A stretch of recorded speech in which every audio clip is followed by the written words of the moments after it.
আমি নিজে জিগাইছি, চাচা কেমন আছেন, কি অবস্থা? আল্লাহর রহমতে ভালো। কি বালা? আল্লাহর রহমতে তারা 3 জন বিদেশ। চারোগা মাই আল্লাহ আল্লাহ করে বিয়া দিছি। বালা জামাই মানে টাকা পয়সা বলা, কথা বুঝছেন না?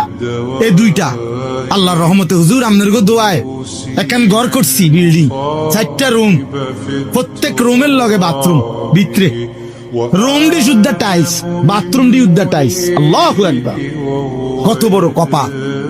ওনার বাপ দাদা 14 গোষ্ঠীর সৌভাগ্য। ওনার জিফুত নাতি নাতনি এখন টাইলসে মুতে, আগে মাটিতে মুতত। কত বড় নিয়ামত আল্লাহ ওনারে দিছে, দেখছেন?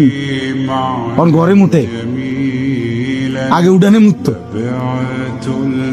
খালাস, দুনিয়া বুঝাই দিল।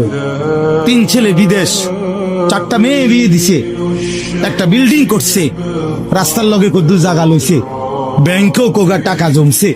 আল্লাহর রহমতে বাজার সদায় খাইয়াটাই আল্লাহর রহমতে আমনগো দোয়ায় 10 জনের দোয়ায় ভালো আছি, আল্লাহ ভালো রাখছি। বাহ বাহ বাহ! খালাস, এই মুসলমান বলেন না, এই হিসাবের নাম মুসলমান? আমি যদি জিজ্ঞেস করি 3টা ছেলে কি নামাজ পড়ে?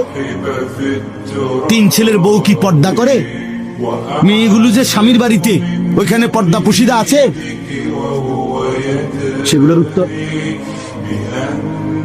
উত্তর কোথায়? এক মুমিনের হিসাব, এক মুমিনের তৃপ্তি বিল্ডিং আর দালানে না ইবাদত আর বন্দেগীতে?